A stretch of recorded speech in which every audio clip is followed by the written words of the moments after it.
Only 1,540 pounds? And we know the history of this little 10-foot box Rockwood pop-up pretty darn well here at Haylett RV because we sold it to the original owner.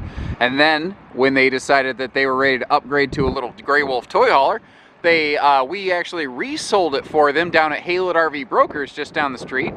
Those owners decided, hey, we had a good time trying out camping. Now we're ready to get into something bigger. And they rejoined us down here at Haylett RV of Coldwater, Michigan. So 2 previous owners, and effectively, pretty much, only 1 dealership. Always locally owned, well maintained, still looks pretty darn good.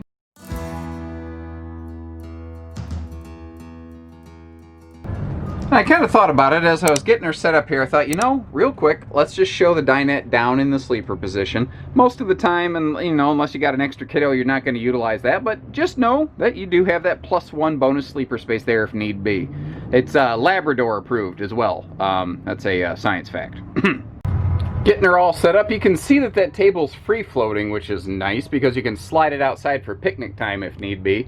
One of the cool things on a pop-up too is all these different window shades. You can unzip the window panels, you can pull the shades out of the way. You could have 360 degrees of viewing if you are so inclined, which I think is pretty darn cool.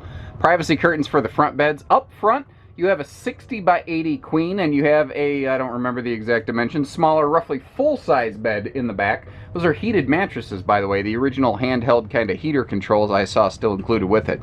Over here, you've got the travel door plus 2/3 kind of combo door. A little bit windy outside, which is why you see a little bit of rocking and rolling, but that's just kind of what these things go through sometimes. Down below, we've got some storage by the entry door and some power outlets right next to the beds, which is always really handy for things like CPAP users or, frankly, just fans. On the opposite side, though, you've got a big chunk of counter space with some good drawers and lower cabinet storage. This is really the biggest concentration of storage in the entire camper right here. Now your cooktop on these little Rockwoods, it's a little different where it's located. It's over here instead of on the flip up down kitchen area. But that kind of makes sense because it leaves your elevated kitchen prep space over here open and available.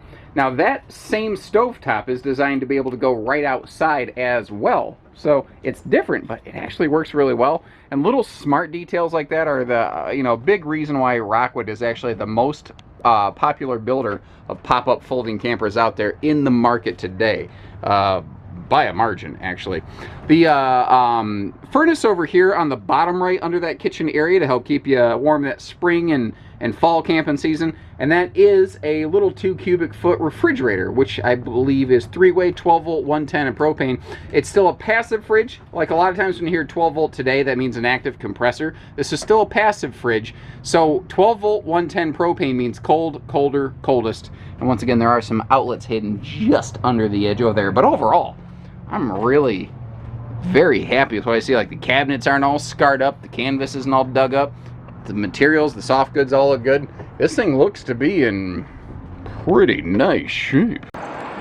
The skin, the decals, the bed ends, everything looks pretty good. Other than the weight sticker, looks like it's started to fade slightly, if I'm gonna be ultra picky. I guess the only 2 things I could say is that the sticker that says here's how much it weighs is slightly faded, and the original owner decided to decorate the bottom part of the chassis, you'll see mostly as we go around the backside, with like some stickers for like motocross parts. That's it. That's it. Thing's in great shape. A 10-foot box. Obviously we've got, you can see from here the disparity of the difference in the sizes of the beds, the front queen, the rear full. Up top you've got that Camco style like roof vent cover, spare tires, never seen the light of day. There's those stickers on the back because remember, for every sticker you add to your RV's bumper, you increase the horsepower of your vehicle by 5. I don't know if there's any science behind that, but it sure does feel that way when you put those stickers on, doesn't it? Rear stabilizer, jacks keeper from Bouncy Johnson all around.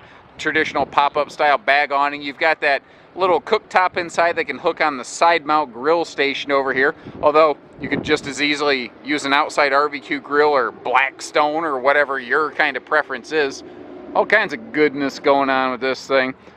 Not to mention the fact that, kind of like the second owners, if you're like, listen, we've heard this camping thing's cool, but I don't want to spend too much money and find out I don't like it. Here's a way you could spend way less money than something like that beautiful Fusion or Pinnacle over there over here at Haylett RV. You could try camping, go out a couple times. If you like it, you'd flip out of this thing no sweat and get into something a little bit bigger for a little bit long-term ownership. Or who knows, maybe you're like, hey, I like this exactly as is and I don't need to spend more money. Good for you. Either way, give us a call, because at Haylett RV we do it all. So take care, stay safe, have fun, and happy Haylett camping, everyone.